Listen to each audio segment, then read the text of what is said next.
Halo semuanya, ambisi besar pemerintah Indonesia kini semakin terlihat nyata. Di bawah kepemimpinan Presiden Prabowo Subianto yang menargetkan nilai tukar rupiah terhadap dolar Amerika turun drastis hingga mencapai Rp5.000 per dolar. Visi ambisius ini menarik perhatian dunia, terutama media asing yang memantau setiap langkah Prabowo dalam mewujudkan gagasan tersebut. Untuk menekan nilai dolar, Prabowo mengusulkan hilirisasi sektor pertanian yang akan menambah nilai ekonomi dari 6 komoditas unggulan seperti cengkeh, kelapa sawit, kakao, dan kopi yang diharapkan mampu menghasilkan pemasukan yang besar bagi negara. Bagaimana kelanjutannya? Simak video ini hingga akhir. Namun sebelum melanjutkan, jangan lupa untuk subscribe terlebih dahulu channel ini agar tak ketinggalan info menarik lainnya.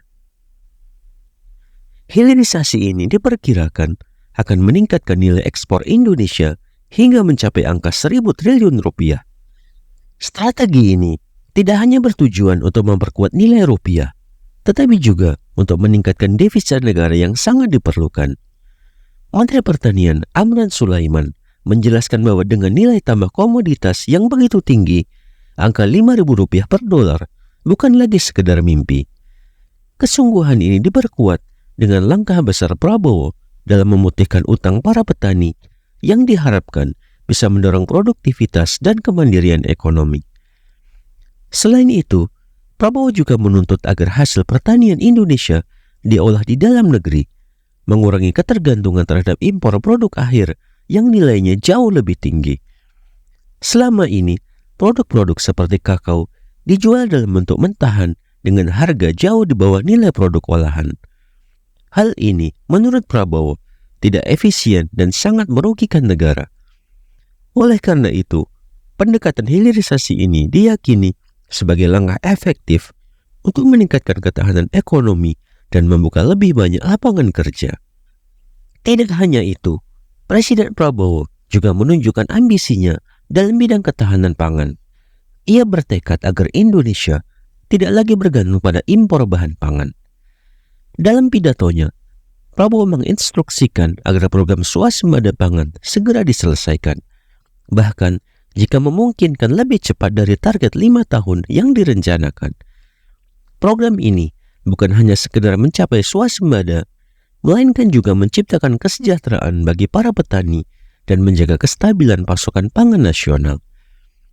Di panggung internasional, ambisi Prabowo di bidang pangan mendapatkan perhatian khusus dari media asing. Salah satu media terkemuka, DW dari Jerman, melaporkan bahwa Indonesia menggelontorkan dana sebesar Rp146 triliun untuk program ini. Tentu saja, langkah ini dipandang sebagai upaya serius pemerintah Indonesia dalam memperkuat fondasi ekonomi dan mencapai kemandirian pangan yang berkelanjutan. Kedatangan Prabowo ke Amerika Serikat dalam kunjungan resmi sebagai Presiden Indonesia juga menuai sorotan.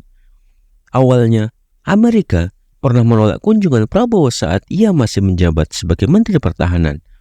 Namun kini, ia disambut dengan penuh kehormatan di negeri Paman Sam. Media seperti VOA menyebutkan bahwa kedatangan Prabowo ini tidak hanya untuk membangun hubungan bilateral, tetapi juga kemungkinan untuk bertemu dengan Donald Trump yang memiliki relasi pribadi yang baik dengannya. Media asing juga menyoroti kendaraan resmi yang digunakan untuk menyambut Prabowo. Di Amerika Serikat, ia disambut dengan mobil Chevrolet Suburban HD yang dilengkapi dengan fasilitas keamanan maksimal. Hal ini menunjukkan tingginya penghargaan Amerika terhadap Prabowo sebagai kepala negara. Berbeda dengan sambutan di Tiongkok, di mana ia menggunakan mobil Hongqi L5. Selain itu, kehadiran Prabowo juga disambut hangat oleh warga negara Indonesia yang berada di Amerika Serikat. Para diaspora Indonesia merasa bangga bisa bertemu langsung dengan presiden mereka di luar negeri, sekaligus berharap kunjungan ini akan memperkuat hubungan antara Indonesia dan Amerika.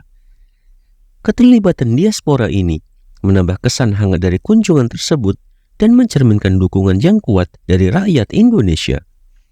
Dalam kunjungannya, Prabowo juga menargetkan peningkatan kerjasama ekonomi dengan Amerika Serikat. Media internasional seperti The Diplomat menyebutkan bahwa pertemuan Prabowo dengan Presiden Joe Biden dan kemungkinan juga dengan Donald Trump akan membahas kerjasama perdagangan, keamanan, serta peluang investasi yang lebih luas. Dengan demikian, langkah-langkah ambisius Presiden Prabowo dalam meningkatkan ekonomi nasional dan ketahanan pangan memperlihatkan keseriusannya dalam membawa perubahan positif bagi Indonesia. Program-program strategis ini diharapkan dapat mengukuhkan posisi Indonesia sebagai negara mandiri dan kuat dalam menghadapi persaingan global. Bagaimana menurut pendapat Anda? Silakan sampaikan di kolom komentar dan sampai jumpa di video menarik selanjutnya.